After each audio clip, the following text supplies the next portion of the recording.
ناظرین، روپیہ پیسہ میں آپ کو خوش آمدید کہتے ہیں۔ آج جس موضوع کے اوپر ہم بات کریں گے وہ ہے پڑوسیوں کے ساتھ ہمارے تعلقات، اور بالخصوص تجارتی، معاشرتی تعلقات، جن کی بنیاد پر مستقبل میں ملک کو آگے لے کر چلنا ہے۔ لیکن سب سے زیادہ اہمیت، کیونکہ بزنس کا ہمارا پروگرام، تو ہمارے بزنس ریلیشنز، ہمارے ٹریڈ ریلیشنز، ہمارے اکنامک ریلیشنز ہمارے ریجن کے ساتھ کیسے ہونے چاہیے۔ آپ کو پتا ہوگا آغاز میں ہی پاکستان جب بنا، اس کے بعد سے اس چیز کی تیاری ہوئی کہ پاکستان اور خطے کے اور ممالک کے درمیان کسی قسم کا لوز سا اکنامک اور مانیٹری یونین تیار ہو جائے۔ اس کی بہت ساری کڑیاں آئیں۔ ای سی او بھی بنا، جو کہ پہلے آر سی ڈی کہلاتا تھا، پھر اس کے بعد وہ ای سی او کی شکل اختیار کر گیا۔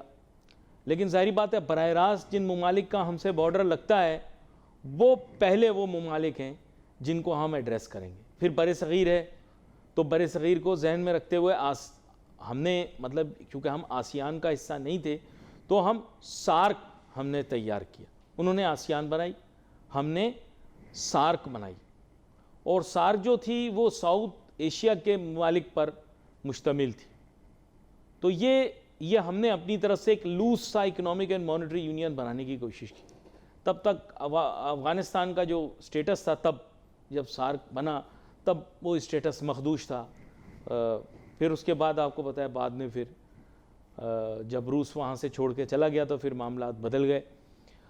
اسی دوران میں آپ کو یہ بھی بتاتا چلوں کہ خطے میں ایک اور جنگ بھی جاری تھی جو ایک دہائی تک جاری رہی۔ وہ عراق ایران کی جنگ تھی، ایران عراق کی جنگ تھی، جو بھی تھی ہمیں بتایا نہیں گیا، لیکن اس کی وجہ سے بھی ہمارا پورا ریجن ڈسٹرب تھا۔ تو لیکن تاریخ میں چونکہ پڑھایا نہیں جاتا، اس وجہ سے ہم زیادہ اس پر توجہ بھی نہیں دیتے، لیکن اس کی وجہ سے ہماری ٹریڈ بہت متاثر ہوئی۔ پھر آپ کو پتا ہوگا کہ افغانستان کے جو حالات بگڑتے چلے گئے، پہلے روس گیا وہاں سے چھوڑ کے، پھر روس کے بعد ایک نیا چیپٹر کھل گیا خانہ جنگی کا، پھر خانہ جنگی کے بعد ٹھہراؤ آیا۔ پاکستان کا اس میں بڑا کردار تھا کہ افغانستان میں ٹھہراؤ آئے، لیکن پھر وہ ٹھہراؤ بھی زیادہ عرصے نہیں چلا، تو وہ معاملہ بھی وہاں اٹک گیا، تجارت نہیں ہو سکی۔ اور ہندوستان کے ساتھ تو جو معاملات ہیں وہ تو آپ جانتے ہی ہیں، اس پر کیا روشنی ڈالیں۔ تاہم چین کے ساتھ ہمارے اچھے تعلقات ہیں۔ ہمارے ساتھ بہت ہی اہم مہمان شامل گفتگو ہوں گے، جناب برکت اللہ لون صاحب، جو کہ معیشت پر بڑی گہری نگاہ رکھتے ہیں۔ ویلکم کرتا ہوں آپ کو برکت اللہ لون صاحب۔ آپ اس وقت سعودی عرب سے ہمارے ساتھ براہ راست موجود ہیں۔ مجھے بڑی خوشی ہے آج بڑے عرصے کے بعد آپ کو پروگرام میں ساتھ گیسٹ لینے کا موقع ملا۔ ہمارے پڑوسی ممالک کے ساتھ رشتے اور تعلقات مکمل طور پہ بگڑے ہوئے ہیں۔ کلمہ پڑا ہوا، سوری، جھوٹ نہیں بول سکتا، سب کے ساتھ بگڑا ہوا ہے۔ ہندوستان کے ساتھ میں تو نہیں کہتا پاکستان نے بگاڑے ہیں، لیکن ہندوستان نے اپنے تعلقات ہمارے ساتھ بگاڑے۔ ایران کے ساتھ ہمارے تعلقات مستقل بگڑے ہوئے اس طرف سے، وہاں پر وہ کہہ رہے ہیں ہمارے تعلقات بگڑے ہوئے ہیں۔ پاکستان میں آ رہا ہے، ہم نے جوش و خروش کے ساتھ انہیں گلے مل کے ہم نے ویلکم کیا۔ یہ وہ ان کی نیوز ایجنسیاں پاکستان کے بارے میں کیا کہہ رہی ہیں یہ میں نہیں بتاؤں گا، ٹی وی پہ میں نہیں بتاؤں گا۔ اس کے علاوہ افغانستان کے ساتھ، طالبان کے ساتھ پاکستان کے بہت ہی خراب تعلقات ہیں، اور مزید خراب ہونے کی گنجائش ہے۔ چین کے ساتھ اچھے تعلقات ہیں، انہوں نے ہم کو میزائل دیا، ہم نے انڈیا کے رافیل گرا دیے۔ تو سر، لیکن چین کا جو حصہ پاکستان کے ساتھ لگتا ہے وہ آپ کو پتہ ہے کون سا ہے؟ وہ وہاں کا تھر پارکر ہے، وہاں کا چولستان ہے، وہاں کا تھر ڈیزرٹ ہے، وہاں پہ کوئی بھی کاروبار نہیں ہے۔ ہمیں مفتے کی لالو پاپ دے دی۔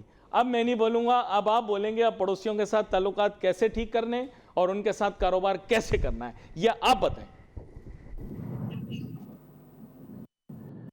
جی وعلیکم السلام علی بھائی، بہت بہت شکریہ، آپ نے یاد کیا، اور کافی عرصے بعد واقعی میں ہم بات کر رہے ہیں۔ آپ کے ساتھ لائیو پاکستان میں تو ایک آدھ دفعہ ہوا تھا، بہت دفعہ ہوا تھا بلکہ پاکستان میں۔ بیسیکلی اگر دیکھا جائے پڑوسیوں کے ساتھ جو تعلقات ہیں، معاشی جو آلو پہ بات کی ہے، کیونکہ ہم معیشت پہ بات کریں گے، اس میں جو مین ہمارے ممالک ہیں جن کے ساتھ ہمارے تعلقات اچھے ہونے چاہیے، معیشت کے حوالے سے بھی، امن اور اس کے بعد سیکیورٹی کے حوالے سے، وہ سب سے ٹاپ پہ تو افغانستان ہے، اور اس کے بعد ظاہر انڈیا ہے، اور پھر ایران ہے، یہ جو چائنا ہے، یہ ممالک ہیں۔ تو افغانستان میرے حساب سے ٹاپ پہ ہونا چاہیے، کیونکہ ہمارا برادر ملک بھی ہے، اور وہاں سے انفلٹریشن بھی زیادہ ہوتی ہے، اور پاکستان میں کے جو نارتھ میں جو سارے اب کے جو معاملات ہیں طالبانائزیشن کے، وہ ظاہر ہے افغانستان کا پورا پہ عمل دخل ہوتا ہے. تو افغانستان کے ساتھ یعنی ہمیں امید یہ کی جا رہی تھی جب طالبان کی حکومت آئی آج سے 3-4 پہلے، تو بڑے ہم آپٹیمسٹ تھے جی کہ اب انشاءاللہ پاکستان کا جو نارتھ کا علاقہ ہے KPK، وہاں سے اب جو ہے نا معاملات ٹھیک ہو جائیں گے، کیونکہ طالبان کا پاکستان کے ساتھ پہلے سے ہی اچھے تعلقات رہے تھے. جب بھی طالبان کو آئی تھنک لاسٹ ٹائم جب طالبان مسئلہ جی اقتدار آئے تھے 90s میں، جی جی پاکستان جی جی پہلا ملک تھا جس نے ایکسپٹ کیا جی تھا، پاکستانی مطلب لے کر عالمی آیا طور تھا، پہ.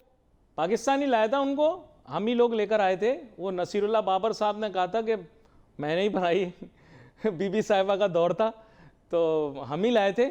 لیکن یہ کہ اچھے تعلقات کیسے نہ ہوں جب ہم ہی لائے تھے تو اچھے ہی تعلقات ہوں گے. ہاں اس دفعہ ہم لوگ اس دفعہ بھی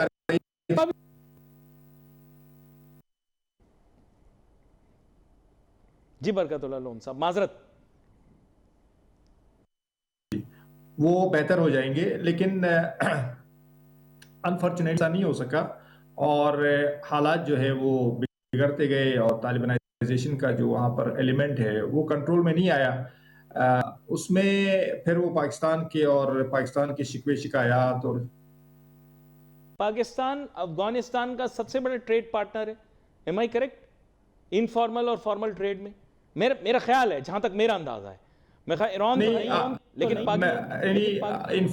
انفارمل بڑا ٹریڈ پارٹنر ہے، آپ کی بات صحیح ہے، لیکن فارمل کہیں تو وہ میرا خیال سے نہیں ہے. انفارمل یس مین ٹریڈ پارٹنر ہے جی بالکل.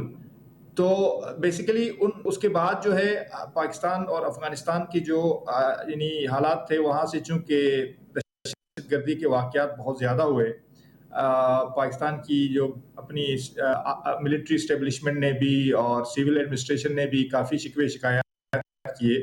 لیکن خوشائن بات یہ ہے، ہمیں پازیٹیو پہلو بھی دیکھنا چاہیے کہ کچھ عرصہ پہلے یعنی فورن منسٹری لیول پہ جو ملاقاتیں ہوئی ہیں، اس کے بعد کچھ چیزیں بہتر ہونا شروع ہوئی ہیں، اور ہم اچھے ہیں کہ ہماری جو افغانستان کی جو گورنمنٹ ہے وہ اس بات کو سمجھتے ہیں کہ پاکستان کے جو اپنے جو شمالی علاقے ہیں جہاں پر خاص طور سے ان علاقوں میں جو وہاں سے افغان سے جو طالبان گھس کے جو کرتے ہیں، اس پہ امید کرتے ہیں کہ وہ جو ہے نا اس چیز پہ وہ فوکس کریں گے، اور یہ جو ہے نا چیزیں بہتر. ٹریڈ کے بعد ظاہر ہے جب پہلے امن ہوگا آپس میں، ٹیبل یعنی دونوں کنٹریز کا بہتر ہوگا، اس کے بعد ظاہر ہے ٹریڈ کا جو ایلیمنٹ ہے وہ بڑھے گا، تجارت بڑھے گی، اور وہ جو انفارمل ہے وہ فارمل ٹریڈ پہ آ جائے گی.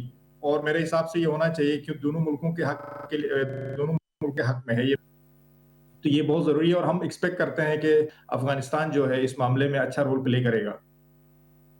اچھا یہاں پر ایک مسئلہ اور بھی ہے کہ صدر ڈونلڈ ٹرمپ صاحب نے یہ کہا کہ پاکستان مستقبل میں ہندوستان کو تیل بیچے گا. تو میرے ذہن میں آیا کہ بھئی یہ کیسے ممکن ہوگا؟ اب یا تو یہ کہ کوئی سعودی کنویں کا منہ ہماری طرف کھول دیں آپ تو شاید پھر تو نکل آئے. لیکن یہ کہ مجھے ایسا لگتا ہے جیسے مستقبل میں امریکہ کی ایسی خواہش ہے کہ پاکستان ایران کے ساتھ کوئی طریقہ کار نکال کر ایران کا ایکسپلور ہوا ہوا پمپ ہوا ہوا آئل جو ہے وہ ریجن میں ری ڈسٹریبیوٹ کرے. تو کوئی ایسا پلان یا پروگرام آپ نے سنا یا سوچا ہے؟ کیونکہ یہ بہت بڑی سٹیٹمنٹ تھی ان کی طرف سے کہ پاکستان کے تیل کے ذخیروں میں سے یا پاکستان کے ذریعے تیل بیچا جائے گا ہندوستان کو. آپ نے بھی سنی ہوگی یہ بات. تو یہ کہاں سے آئے گا تیل؟ پہلے تو مجھے یہ سمجھائیں. دیکھیے جو ہمارے صدر ٹرمپ ہیں آج کل تو ہمارے بہت چہیتے ہیں، پاکستان کے بہت بن چکے ہیں، اور ہمیں بھی بڑی کیونکہ وہ ہمیں جو ہے ٹیرف بھی 19% ہمیں دیا ہے، اور انڈیا کو 50% ٹیرف ہے امپورٹس پہ، اور بھی انہوں نے انڈیا کو بڑا ڈنڈا دیا ہوا ہے معاشی طور پہ. تو ٹرمپ پاکستان کے لیے تو ویسے بھی الیکشن سے پہلے بھی یہ کہا جا رہا تھا کہ ان کا آنا جو ہے پاکستان کے لیے نیک شگون ہے، اور لگ بھی رہا ہے کہ وہ بہترین ہے. لیکن ان کے یہ اس طرح کے جو بیانات ہیں نا تھوڑے سے کبھی کبھار بیانات ہوتے ہیں، اللہ کرے ایسا ہو، اور بھی ہے کیونکہ پاکستان کے پاس تو ماشاءاللہ تیل کے ذخائر بھی ہیں، دیگر معدنیات کے بھی ذخائر ہیں، اس میں کوئی دو رائے نہیں ہے. جو میرا خیال سے انڈیا کے پاس تیل کے ذخائر اس طرح نہیں ہے. پاسبلٹی تو ہے، لیکن مطلب نیئر فیوچر میں تو مجھے نہیں لگ رہا ہے کوئی ایسی ایکسپلوریشن ہو جائے آئل کی اور ہم اتنے خود کفیل ہو جائیں ہم انڈیا کو امپورٹ کریں. یہ پاسبلٹی تو ہے، لیکن یہ تھوڑا سا بیانات ہیں اس میں ریئلٹی کا تھوڑا سا جو پریشر ہے، وہ جو انڈیا پہ پریشر ڈالنا چاہ رہے ہیں جس طرح سے معاشی پریشر، وہ زیادہ ایلیمنٹ ہے جس میں ظاہر ہے ان کا مین ہتھیار پاکستان ہی کو کر کے پروموٹ کر کے انڈیا کو جو ہے نا وہ سبجوگیٹ کر سکتا ہے. تو ٹرمپ اسی طرح کھیل رہا ہے. برکت اللہ لون صاحب، پڑوسیوں کے ساتھ اچھے تعلقات روابط بنانے کی آپ نے بڑی اچھی باتیں کی. اب بات یہ ہے کہ اب ہم منا لیں سب کو، تو بھی مسئلہ یہ ہے کہ ہمیں تجارتی حجم بھی بڑھانا پڑے گا، ہمیں تجارتی لحاظ سے ملک کو آگے بھی چلانا پڑے گا، ہمیں تجارت سے اپنے لیے بینیفٹس بھی بڑھانے پڑیں گے. تو اس کے بارے میں آپ اپنی تھوڑی رائے دیں تاکہ موضوع آگے چل سکے. معذرت آپ گفتگو کر رہے تھے، میں نے بیچ میں آپ کو روک دیا کیونکہ میں نے ہندوستان کی تھوڑی کوچرائی کرنی تھی، تو وہ ہو گئی. اب آپ بات کو مکمل کریں. جی علی صاحب، بیسیکلی ہمارے نیبرز کے ساتھ تعلقات، جیسے ہم پہلے افغانستان کی بات کر رہے تھے، اس کے تجارت پہ کیا اثرات ہو سکتے ہیں، وہ تو نیچرل سی بات ہے. آپ کی لوجسٹک جو کاسٹ ہے وہ بالکل کم ہو جاتی ہے، اور آپ امپورٹ کرتے ہیں اس میں فائدہ ہے، ایکسپورٹ کرتے ہیں اس میں فائدہ ہے. اور خاص طور سے ایران کے ساتھ جو تعلقات ہیں اگر ہمارے اور مضبوط ہو جاتے ہیں، اور ہیں بھی ہمارے اچھے تعلقات ہیں بھی، اس کا ہم نے فائدہ نہیں اٹھایا ہے. یعنی آئل کے حوالے سے، گیس پائپ لائن کے حوالے سے، اور بہت سی ایسی پروڈکٹس ہیں جو ایران نہیں بناتا ہے جو ہمارے پاس ہوتی ہیں، وہ ہم ایکسپورٹ کر سکتے ہیں. تو تجارت کا جو آپ نے بھی بات کی والیوم کی، تو ان کنٹریز کے ساتھ ہمارا جو تجارت کا والیوم ہے وہ بہت کم ہے. چائنا کے ساتھ بھی اگر آپ دیکھیں، چائنا کے ساتھ اگر آپ پورا ہمارا ٹریڈ نکال کے دیکھیں تو مینلی جو ہے نا آپ کا امپورٹ ہے، ایکسپورٹ نہیں ہے چائنا کے ساتھ. چائنا ہمارا اتنا برادر دوست ملک ہے. بے شک چائنا ہر چیز بناتا ہے، سوئی سے لے کے جہاز تک بناتا ہے، لیکن کچھ ایسی پروڈکٹس ہیں جو چائنا کو ہم ایکسپورٹ بھی کر سکتے ہیں. ہمیں چائنا سے ابھی یہ فائدہ اٹھانا چاہیے. اور چائنا کیونکہ پاکستان کو جو امپورٹنس دیتا ہے، ظاہر ایک دوست ملک اپنی جگہ، لیکن تجارتی بیسس پہ بھی بڑی امپورٹنس دیتا ہے کیونکہ بہت بڑا کسٹمر ہے چائنا کا. تو ہمارا وہاں بھی جو ٹریڈ بیلنس ہے وہ بالکل ہی ٹلٹڈ ہے چائنا کی طرف. ایران کے ساتھ ہمارے جو تجارتی معاملات ہیں، بزنس کے معاملات ہیں، امپورٹ ایکسپورٹ کے ہیں، وہ آلموسٹ نہ ہونے کے برابر ہیں. افغانستان کے ساتھ نہ ہونے کے برابر ہیں.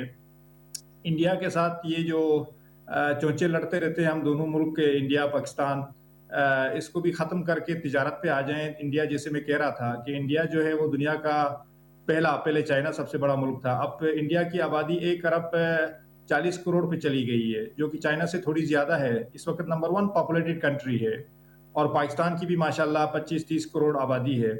تو ہم انڈیا کے ساتھ بھی جو ہے تجارت کریں، جیسے ہماری... ایک منٹ 25-30 کروڑ آپ نے کہا، فیگر اور نمبر میں بہت بڑا فرق ہے. 25 کروڑ ایک اور فیگر ہے، 30 کروڑ ایک اور فیگر ہے. برکت اللہ لون صاحب، آپ نے ڈپلومیٹک انداز سے پاکستان کی آبادی بتائی. جو کچھ سال پہلے سینسس ہوا ہے اس پہ 25 ہے، لیکن اب 30 ہو چکا ہو یقیناً. اب اگر آپ سینسس کریں تو 30 کروڑ سے کم نہیں ہے. ہاں، ویسے اس چیز میں دیکھیں ہم لوگ بہت آگے جا رہے ہیں. آپ ترقی، جی ڈی پی بھلے 2.5% ہو ہماری، لیکن جو آبادی بڑھانے کا ریٹ ہے، میں آپ کو بتا رہا ہوں، ہومیوپیتھک دوائی والوں کو آپ دعا دیں. آپ جی سمجھنے والے لوگوں کو سمجھ میں آ گئی، جن کو نہیں سمجھ میں آئی وہ رہنے دے، کل سمجھ میں آئے گی. تو وہ کیا ہے کہ مطلب میں اس کیا ہے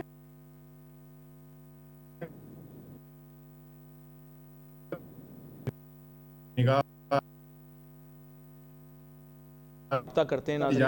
آپ کو بتاؤ، وہ پورے پاکستان میں ہی انٹرنیٹ کے ایشوز ہیں. ڈیفرنسز اپنی جگہ، جی، مگر تجارت ہونی چاہیے میرے حساب سے.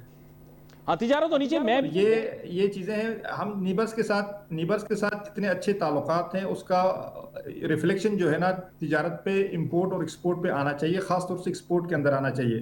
اب آپ اندازہ لگائیں کہ ہماری جو مور دین 50% جو ایکسپورٹ ہے، مور دین 50% ایکسپورٹ پاکستان کی، وہ 4 یورپین کنٹریز اور امریکہ، 5 کنٹریز کو ہے پوری دنیا میں. اور وہ ہم سے اتنے دور ہے، یعنی لوجسٹک کاسٹ کتنی آتی ہے. اور اچھا یہ لیکن 50% کی ہماری ایک بات، ڈیپینڈنسی یورپ کے 4 ممالک اور امریکہ پہ ہے. ایک جملہ دیکھیں، میں آپ کو یہ کہنا چاہتا ہوں کہ میں نے ہندوستانیوں سے ملک کے باہر جہاں پر بھی ملا ہوں، میں نے ان کے دل میں پاکستانیوں کے لیے بے انتہا نفرت پائی ہے، جو کہ میرے لیے حیران کن تھی، کیونکہ مجھے بچپن سے یہی بتایا گیا تھا کہ پاکستانی ہندوستانی ملک سے باہر جب بھی ملتے ہیں ایک دوسرے سے جفیاں ملتے ہیں، ایک ہی کمرے میں رہتے ہیں.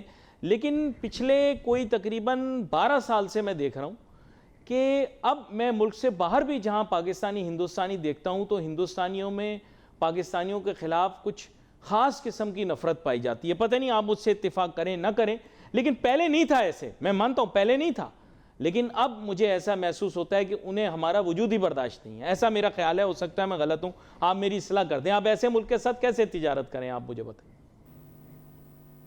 نہیں دیکھیں علی صاحب، دیکھیں میرا ویو ہے یہ بے شک آپ صحیح کہہ رہے ہیں. ہو سکتا ہے کہ ہمارے پاکستانی بھائی بھی اس طرح سے وہ رکھتے ہیں، نیگیٹو سینٹیمنٹس رکھتے ہوں گے، اور انڈین بھی رکھتے ہوں گے. میں تو صرف دیکھیں بات یہ ہے نا کہ آپ سیاسی اختلافات اپنی جگہ، ظاہر ساری چیزیں اپنی جگہ، لیکن آپ جب تجارت کی بات کرتے ہیں نا، بزنس کی بات کرتے ہیں، اس وقت یہ چیزیں میرا خیال سے انڈیا کو بھی بھول جانا چاہیے اور پاکستان کو بھی سائڈ پہ رکھ کر پولیٹکس اپنی جگہ پہ اور تجارت اپنی جگہ پہ، دونوں کا فائدہ ہے، عوام کا فائدہ ہوگا. یعنی اگر ہم ایکسپورٹ اور امپورٹ کرتے ہیں آپس میں تو بہت بڑا فائدہ ہے. ہم بائی روڈ جو ہے نا، بائی ٹرکس، بائی ٹریلرز ہم جو ہے نا تجارت کر سکتے ہیں. نہ ہمیں کوئی جہازوں کی ضرورت ہے، شپس کی ضرورت ہے، نہ ہمیں جو ہے نا دوسرے موڈ آف آپ کے ٹرانسپورٹیشن کی ضرورت ہے. تو میرا اپنا ویو یہ ہے کہ انڈیا کے ساتھ تجارت ہونی چاہیے. اس لیے نہیں کہ ہمیں انڈیا سے بہت نہیں، میرا بھی محبت وہی ویو ہے. انڈیا نے ہمیشہ پاکستان کو لیکن نقصان ایران پہنچایا ہے اور نقصان انڈیا ہم سے پہنچاتا رہے تجارت گا، کرنا نہیں چاہ اس رہا. میں دو رائے نہیں ہے. نہیں، اصل میں آپ کے ساتھ 100% اگری ہوں، لیکن انڈیا تجارت کرنا نہیں چاہ رہا نا. نان ٹیرف بیریئرز بھی بہت لگائے ہوئے ہیں. اب آپ نے کہا، ظاہری بات ہے، اتنی چیزیں پروڈیوس ہوتی ہیں انڈیا میں جو پاکستان میں یوز ہو سکتی ہیں، اور پاکستان میں بھی بہت ساری چیزیں ہوں گی آئی ایم شیور کہ جو انڈیا میں ہم بھیج سکتے ہیں. لیکن آپ خود دیکھیں نا کہ ایک ماحول بنا دیا جنگ کا، اور اس کے بعد جو ہے وہ نان ٹیرف بیریئرز بہت ہیں. آئی فلی اگری ود یو. کاروبار اور بیوپار جنگ میں بھی جاری رہتا ہے. آپ کو پتہ ہے میں نے کتنے ہی ایسے واقعات پڑھے ہیں جہاں پہ جنگ کے دوران بھی دونوں فریق جو ہیں انہوں نے آپس میں تجارت کی ہے. پڑوسیوں کے ساتھ تجارت کو کیسے فروغ دیا جا سکتا ہے، ہمارے ساتھ موجود جناب برکت اللہ لون صاحب ہمیں کافی تفصیل سے بتا چکے، اور پھر انہوں نے اپنی بات کو ذہنیت پہ اس طرح سے پہنچایا کہ انہوں نے کہا کہ صاحب پاکستان اور ہندوستان میں تجارت جاری رکھنی چاہیے. اچھا، یہ پیغام پاکستان کافی عرصے سے دے رہا ہے، حالات نرم گرم ہوتے رہے، لیکن پاکستان نے تجارت کے لیے کبھی پیچھے ہٹنے کی بات نہیں کی. پاکستان نے ہمیشہ کہا تجارت جاری رہے. ہندوستان کیا کہتا ہے کہ نان ٹیرف بیریئر لگاتا ہے، کہتا ہے صاحب ہم تجارت بھی نہیں کریں گے، ہم کرکٹ بھی نہیں کھیلیں گے، ہم بات بھی نہیں کریں گے، ہم فلم بھی نہیں آنے دیں گے، ہم ایکٹر بھی نہیں آنے دیں گے، ہم سنگر بھی نہیں آنے دیں گے. یعنی ان کا یہ رجحان ہے. برکت اللہ لون صاحب، معذرت، یہی دو اہم ٹریڈ ریلیشن شپس ہیں جو بن سکتی ہیں، کیونکہ چین والی تو آپ نے واضح کر کے بتا دیا کہ چین کے ساتھ پاکستان کا پہلے ہی ٹریڈ ڈیفیسٹ لاپ سائیڈڈ ہے. تو ذرا اس محور پر سب سے پہلے تو ہمیں یہ سمجھنا پڑے گا کہ جب تک امن قائم نہیں ہوگا دونوں ممالک کے درمیان، تجارت نہیں ہو پائے گی. تو وہ آپ کا سجیشن تو بہت اچھا ہے، لیکن انفارچونیٹلی میں نے آپ کو روکا اسی لیے کہ جب تک امن نہیں ہوگا تجارت نہیں ہو سکتی. کیا کہتے ہیں آپ؟ جی بالکل علی صاحب، آپ کی بات میں دم ہے. امن کے ساتھ ساتھ جو انڈیا کی گورنمنٹ کا جو رویہ ہے وہ بڑا امپورٹنٹ ہے. یعنی جو ملک کرکٹ کھیلنے کے لیے تیار نہیں ہے، کرکٹ کھیلنے کے لیے یعنی آپ نے دیکھا ورلڈ کپ میں جو انہوں نے حرکت کی، اور ابھی جو چیمپئنز لیگ میں فائنل جو آپ نے کھیلنا تھا، سیمی فائنل، جب اس طرح کی جو ہے نا چیپ اور بچکانہ حرکتیں جب یہ کر رہا ہے تو ان کے ساتھ توقع رکھنا کہ وہ کوئی آپ کے ساتھ تجارت کرے، وہ تو خیر لگتا نہیں ہے. لیکن میں سمجھتا ہوں کہ یہ دو ممالک جو ہے، خاص طور سے انڈیا میچورٹی کا ثبوت ہے. جس طرح سے وہ بچکانہ حرکتیں کرتا ہے اور یعنی پوری دنیا میں ایک ہر فیلڈ میں مذاق بن کے رہ گیا ہے. کھیل کے میدان میں اس طرح کی بچکانہ حرکتیں کرتا ہے. ابھی تو ان کی چینل جو ہے, کبھی پیوٹن اور پریزیڈنٹ ٹرمپ کی ملاقات میں پیوٹن کو جو ہے نا وہ ڈمی پیوٹن قرار دے رہے تھے. کبھی کہتے ہیں کبوتر آ کے جو ہے نا اس نے پتہ نہیں کیا کر دیا ہے پاکستان سے. یہ ذہنیت کی قوم ہے اور ان کی حکومت ہے, تو ایسے لوگوں کے ساتھ ظاہر ہے کوئی ایسی امیدیں تو ہیں نہیں کہ ہم ان کے ساتھ تجارت کریں. لیکن یہ ہمارا ایک اپنا ایک پروفیشنل ویو ہے کہ اگر یہ تھوڑے سے سینسیبلی چیزوں کو دیکھیں اور تجارت کی ٹیبل پہ آ جائیں, ماردار سے باہر آ جائیں اور کشمیر سے وڈرا ہو جائیں. اگر یہ کشمیر سے وڈرا ہوتے تو انڈیا کب سے کب اپنی اکنامیکلی بہت ڈیولپ ہو چکا ہوتا. اگر یہ کشمیر کے پیچھے جو پڑا ہوا ہے, اگر یہ کم وقت اپنا کشمیر کو چھوڑ دیتا, آزاد کر دیتا یا پاکستان کے ساتھ آنے دیتا, سارا جو ڈیفنس کا ان کا جاتا ہے, پوری 7 لاکھ فوج وہاں رکھی ہوئی ہے, اتنے پورا جو ڈیفنس پہ ان کا بجٹ جاتا ہے, آج انڈیا کہاں سے کہاں پہنچ چکا ہوتا اور پاکستان بھی کہاں سے کہاں پہنچ چکا ہوتا. تو یہ ان کی ہر درمی اور بہترین آپ نے بات کی ہے. آپ کیا علاج نے کر سکتے ہیں؟ ایسی بہترین بات کی ہے, میرے خیال سے ہندوستان پاکستان کے اندر بہت سارے لوگ آپ کی رائے کے ساتھ متفق ہوں گے کہ دیکھیں اگر کشمیر کا مسئلہ پرامن طریقے سے حل کر دیا جاتا تو یقین کریں کشمیر کا مسئلہ حل ہو جانے کے بعد کشمیر پر سے, جیسے آپ نے بتایا کہ اپنی جو روایتی ایک سوچ لے کے ہندوستان چل رہا ہے, اس کے بجائے کشمیر کے معاملات کو جو ہے وہ صحیح سے لے کر چلتا, ان کو آزادی کی آپشن دیتا یا ان کو یہ حق دیتا جو کہ یونائٹڈ نیشنز کے مینڈیٹ کے تحت ان کے پاس ہے, تو اس سے ہندوستان کا بڑا فائدہ ہوتا, ہندوستان کو بہت فائدہ ہوتا. آج اس کو اتنے اپنے فوجی اخراجات نہ کرنے پڑتے اور پاکستان کو بڑا فائدہ ہوتا کہ ہمیں بھی اتنے فوجی اخراجات نہ کرنے پڑتے اور دونوں ممالک میں امن بھی ہوتا اور ایک دوسرے کو آگے بڑھنے کے مواقع اور زیادہ مہیا کر رہے ہوتے. میرا جہاں تک خیال ہے, میں آپ کے ساتھ 100% متفق ہوں اس بات پہ کہ کشمیر کا مسئلہ حل کرنے سے ہندوستان کو زیادہ فائدہ ہے, پھر پاکستان کو فائدہ ہے, لیکن سب سے زیادہ فائدہ کشمیریوں کو ہے. بہت بہترین بات کی, یقین کریں دل خوش کر دیا آپ نے برکت اللہ لون صاحب. جی تو یہی چیزیں ہیں اس میں. اب کیا ہے کہ ہمارے آپس کے یعنی تجارت نہ کرنے کے, آپس میں لڑائیاں کرنے سے فائدہ کون اٹھا رہا ہے؟ یورپ اور امریکہ فائدہ اٹھاتا ہے. وہ اپنا اسلحہ بھی بیچتا ہے, ٹھیک ہے, اور بیچ میں کیا کہتے ہیں جو گاؤں کا ایک چودھری ہوتا ہے نا کہ آپس میں لڑوا کے جو ہے وہ بہت دعوتیں بھی کھا رہا ہوتا ہے. تو اس وقت صورتحال یہی ہے. اتنے مطلب انڈیا نے یعنی پوری دنیا کو سے جو طاقتور ممالک راستہ دیا ہے کہ وہ آئیں اور انٹرفیئر کریں اور اپنا اسلحہ بھی بیچیں اور بھی کریں. یعنی ہمیں کیا ضرورت تھی کہ اتنا ہمارا جو ٹریڈ جو ہے یورپ کو اتنا دور جا کے تجارت کرنے کا. یعنی ہماری ترجیح یہ ہوتی کہ آپس میں ہم قریب ہمسائے آپس میں تجارت کرتے, تو یہ آپس میں لڑتے رہے. جیسے آپ نے انٹرو میں کہا تھا کہ یہ 4 ممالک ترقی نہیں کر سکتے ہیں. یہ یعنی ذہنی جو ایک مینٹل اپروچ ہے, ذہنیت ہے, وہ چینج کرنے کی ضرورت ہے, خاص طور سے انڈیا کو. پاکستان کو بھی کرنا چاہیے, لیکن پاکستان نے ہمیشہ سے میں نے دیکھا ہے, بھلے 100 برائیاں ہو سکتی ہیں, لیکن اس معاملے میں, کرکٹ کے معاملے میں, کھیل کے معاملے میں, تجارت کے معاملے میں ہمیشہ سے پہل کی ہے اور ہمیشہ سے پازیٹیو ایک رسپانس دیا ہے جو بھی گورنمنٹ آئی ہے پاکستان میں. کبھی بھی جنونیت اور یہ جو کیا کہتے ہیں آپ کی تعصب اور اس طرح سے کوشش کی ہے پاکستان کی گورنمنٹ نے بھی اور عوام نے بھی ہمیشہ سپورٹ کیا ہے. بہت کم لوگ ہوتے ہیں ہمارے پاس بھی 5-10% جو فینیٹک ٹائپ کے مائنڈ سیٹ کے ہوتے ہیں, وہ کہتے ہیں جی انڈیا کو بس مارو, چلاؤ, گھیراؤ کرو, تجارت نہیں کرو. ہمارے ہاں بھی 90% پلس لوگ تو چاہتے ہیں تجارت ہو. تو یہ ساری چیزیں اس طرح کی چیزوں سے کیا ہوا ہے کہ یعنی یورپ اور امریکہ نے جو ہے نا اس کا فائدہ اٹھایا ہے اور ہم آپس میں لڑتے بڑھتے رہتے ہیں. ہماری اکنامی کا, ہماری کرنسی کا برا حال ہے, دونوں ممالک کی کرنسیز کا, دونوں ممالک کے عوام کا برا حال ہے.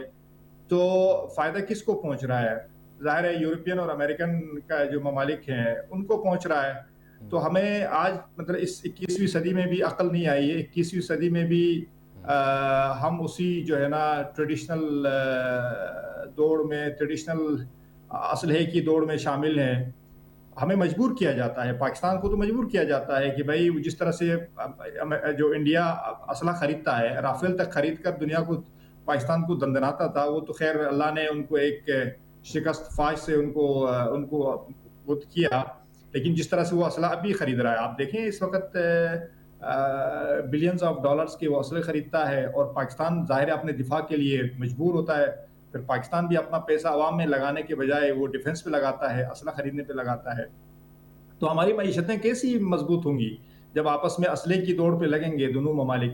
تو میں سمجھتا ہوں ان چیزوں سے تھوڑا سا باہر آ کے مذہب اپنا اپنا ہے بھائی، لیکن آپ زندہ رہنے کے لیے وہ بھی انسان ہے، ہم بھی انسان ہیں، ہم کلمہ گو ہیں، وہ کلمہ گو نہیں ہے، بس یہ فرق ہے، اور اپنا اپنا مذہب، اپنا دین نہیں اپنا ابھی تو دیکھیں آپ رکھیں. نے اور جیسے بتایا اگر یہاں پر 25-30 کروڑ آپ نے کہا پاکستانی بستے ہیں، تو وہاں پر بھی آپ کو پتا ہوگا ہندوستان کے اندر بھی پاکستان سے زیادہ، کہتے ہیں پاکستان سے زیادہ مسلمان ہندوستان میں ایسا کہتے ہیں. میں اب اس چیز کو وہ تو نہیں کر سکتا تائید اس کی، لیکن ایسا ہے کہ پاکستان کی آبادی کے برابر مسلمان ہندوستان میں بستے ہیں، یہ عام تاثر ہے. تو وہاں پر بھی بہت سارے مسلمان بستے ہیں، اور میں ہمیشہ یہی سوچتا ہوں کہ پاکستان اور ہندوستان کے درمیان جب بھی کشیدگی ہوتی تو ان مسلمانوں کا کیا قصور جو ہندوستان میں رہتے ہیں، جن کو بہت ساری باتیں سننی پڑتی ہیں، انتہا پسند ہندو ان کو بہت ساری باتیں سناتے اور بتاتے ہیں. پھر وہاں کے جو سیاستدان ہیں وہ اس چیز کا بھرپور فائدہ اٹھاتے ہیں، آگ لگاتے بھی ہیں، اس میں گھی بھی ڈالتے ہیں، اور اس کے شعلوں میں ہندوستان کے معاشرے کی دھجیاں جو ہیں ان کو بکھیر کے رکھ دیتے ہیں، ان کو سلگا کے رکھ دیتے ہیں. تو میرے ذہن میں ہمیشہ یہ آتا ہے کہ ہندوستان میں بسنے والے کروڑوں مسلمان، جن کی آبادی شاید پاکستان میں بسنے والے مسلمانوں کے برابر یا اس سے شاید زیادہ ہو، ان لوگوں کا بھی ہمیشہ خیال اور دھیان رکھنا ضروری ہے. ہمیں بحیثیت پاکستانی سوچنا چاہیے کہ پاکستان کا نظریہ برِ صغیر کے تمام مسلمانوں کے لیے، اور وہ مسلمان جو کہ ہندوستان میں رہ گئے، انہوں نے ہندوستان میں رہنے کا فیصلہ کیا، ہیں وہ مسلمان، ان کی حفاظت کے لیے ہندوستان میں بھی کوئی سسٹم پیدا کرنا چاہیے، کیونکہ وہاں پر مذہبی اقلیتوں کو بہت ساری پرابلمز کا سامنا کرنا پڑ رہا ہے، اور میرے خیال سے اس ایشو کو ریزالو ہونا چاہیے. اس سلسلے میں بھی پاکستان ہندوستان کے درمیان جب امن مذاکرات ہوں تو ایک نشست ہونی چاہیے کہ کس طرح ان مسلمانوں کے حقوق کی بھی حفاظت کی جائے جو کہ ہندوستان میں آباد ہے. ان میں سے شاید بہت سارے لوگوں نے فیصلہ نہیں کیا کہ وہ یہاں جائیں یا وہاں جائیں، کیونکہ ان کو فیصلے کا موقع ہی نہیں ملا. تو یہ بڑا اہم نقطہ ہے، کوئی پاکستان میں اس بارے میں ڈسکس نہیں کرتا، لیکن یہ کہ ڈسکس اس بارے میں ضرور ہونا چاہیے. وہاں بہت جید علماء ہندوستان میں موجود ہیں، اور ان جید علماء کے اگر آپ واعظ یا لیکچر سنیں تو آپ خود بڑے حیران ہوں گے. بڑا فلسفہ پڑھ رکھا ہے انہوں نے. جو دونوں بڑے سکولز آف تھاٹ ہیں، بریلی اور دیوبند، یہ دونوں ہندوستان کے ہی شہر ہیں بھی موجودہ. تو یہ بڑے اہم چیزیں ہیں جن کو ہمیں دیکھنا ضروری ہے. تو بہت شکریہ ادا کروں گا برکت اللہ لون صاحب، آپ شو میں ہمارے ساتھ شامل ہوئے. کچھ اہم نکات ہوتے ہیں، ہمیشہ تھوڑے کاروبار اور بزنس سے ہٹ کے بھی بات ہو جاتی ہے. پروگرام پوری دنیا میں ہی دیکھا جاتا ہے، اب تک چینل پوری دنیا میں دیکھا جاتا ہے، پاکستان کے ہر حصے میں دیکھا جاتا ہے، اور ہر مکتبہ فکر اور سوچ اور فکر کے لوگ اسے دیکھتے ہیں. تو کبھی کبھی ایسے ہوتا ہے کہ دیگر موضوعات پہ بھی بات ہو جاتی ہے. آپ کا بہت شکریہ، آپ شو میں شامل ہوئے. We wait for messages on Facebook. Ali Nasir ہماری ٹیم کو اجازت دیجیے. اللہ حافظ.